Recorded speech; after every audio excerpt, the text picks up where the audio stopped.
Assalamualaikum warahmatullahi wabarakatuh. Saya Sabrina Nur Fadila, NPM 2117020, Prodi Manajemen Universitas Batam. Di sini saya akan menyampaikan atau menjelaskan materi dari manajemen strategi. Materi pertama yang akan saya jelaskan terlebih dahulu ialah strategi. Strategi adalah pendekatan secara keseluruhan yang berkaitan dengan pelaksanaan gagasan, perencanaan, dan eksekusi sebuah aktivitas dalam kurun waktu.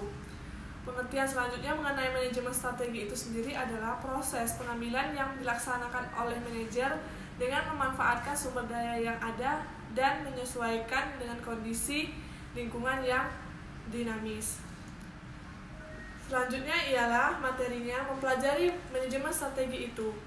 Mempelajari manajemen strategi adalah kombinasi atau perpaduan dari belajar tentang bagaimana model, biasanya model yang sifatnya kuantitatif yang dapat membantu kita tentang bagaimana dan mengapa perusahaan membuat pilihan-pilihan strategi untuk dilakukan.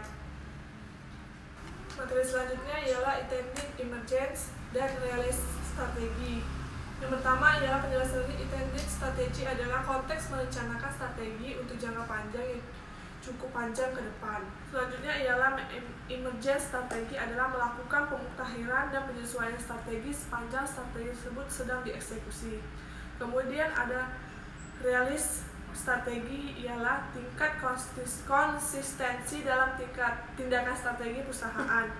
Kemudian intended strategi contohnya ada pada perusahaan dari Facebook, yaitu Mark dan tiga rekannya pada tahun 2003 membuat situs FaceMesh, di mana situs itu digunakan untuk menilai kecantikan perempuan dengan satu perempuan lainnya. Kemudian contoh emergency strategi ialah situs sebelumnya belum sempurna. Akhirnya Mark dan temannya membuat jejaring sosial baru yang bernama The Facebook. Kemudian temannya membantu secara finansial, di mana The Facebook ini pada saat itu berfungsi sebagai meng-share informasi personal secara aman dan mereka berhasil mengoperasikan. Kemudian ada strategi realis itu di mana The Facebook sendiri berubah nama menjadi Facebook atas usulan Parker dan menjadikan jauh lebih luas lagi jejaring fungsinya. Setelah perjalanan panjang, Mark mengaplikasikan dan membuat situs tersebut yang berasal dari masalah, dan kini Facebook telah mencapai kejayaan dengan pengguna 2,7 miliar dan kantor dengan fasilitas yang bagus. Selanjutnya ialah mengenai materi visi dan misi. Visi itu ialah pernyataan yang ditulis dengan baik, secara efektif akan memberikan identitas organisasi dan memberikan jawaban untuk pertanyaan mendasar siapa kita. Selanjutnya, misi itu sendiri berarti ialah masa kini. Sebuah misi menguraikan alasan keberadaan organisasi dan menjelaskan peran apa yang dimainkan dalam masyarakat. Terkait ini, pernyataan misi yang ditulis dengan baik menangkap identitas organisasi dan membantu menjawab pertanyaan tersebut. Selanjutnya, contoh tujuan dari perusahaan itu ialah target yang bersifat kuantitatif, dan pencapaian target tersebut merupakan ukuran keberhasilan kinerja perusahaan.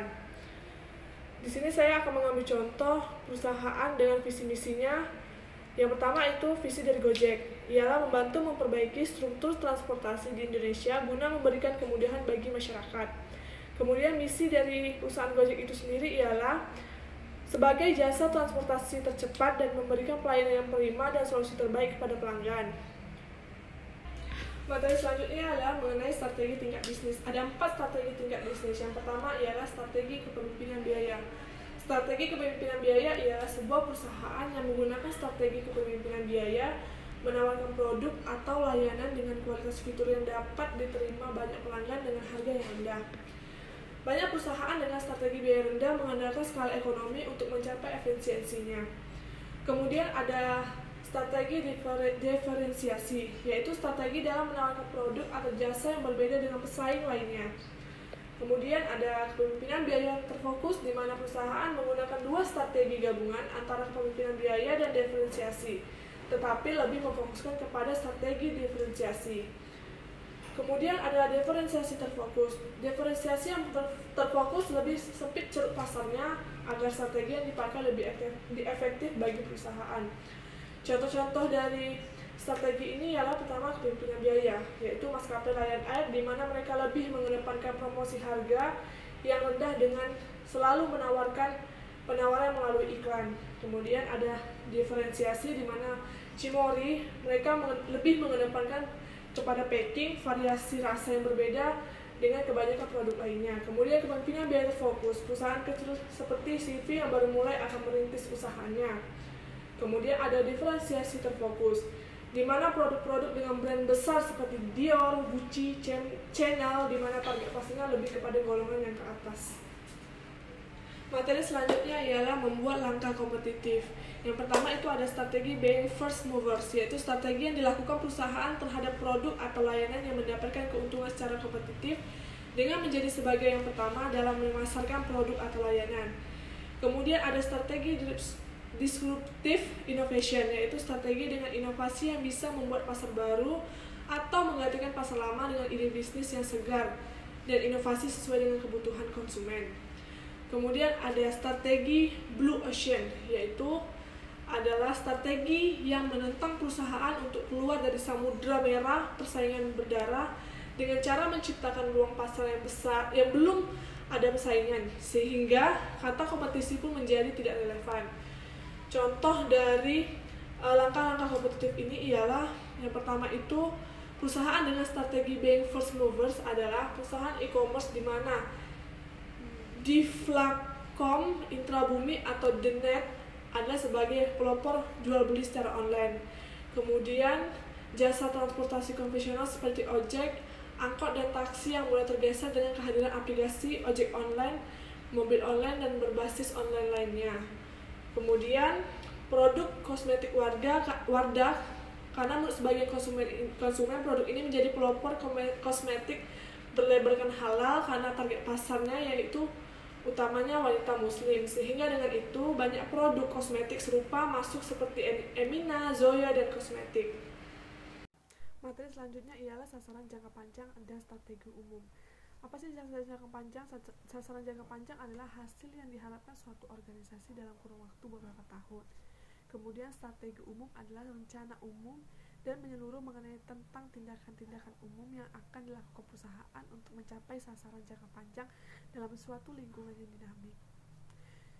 Kemudian sasaran jangka panjang perusahaan itu meliputi yang pertama ada probabilitas, yang artinya semua perusahaan berjangka panjang bergantung pada tingkat laba yang layak.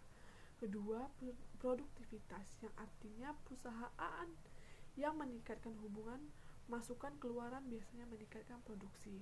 Yang ketiga ada posisi bersaing. Perusahaan yang lebih besar biasanya menetapkan suatu sasaran yang menyangkut posisi bersaingnya. Yang keempat ada pengembangan karyawan. Keputusan strategi sering mencantumkan sasaran pengembangan karyawan dalam rencana jangka panjang mereka. Dan yang kelima ada perusahaan hubungan antara karyawan produktivitas terkait dengan loyalitas karyawan. Yang keenam ada kepemimpinan teknologi. Banyak perusahaan merumuskan sasaran yang berkaitan dengan kepemimpinan teknologi. Yang tujuh ada tanggung jawab sosial, di mana perusahaan menyadari tanggung jawab mereka kepada pelayanan, pelanggan, ataupun masyarakat. Sekian penyampaian materi saya terkait pembelajaran selama 1 semester ini dalam mata kuliah manajemen strategi. Semoga apa yang saya sampaikan bisa bermanfaat buat teman-teman sekalian telah menonton.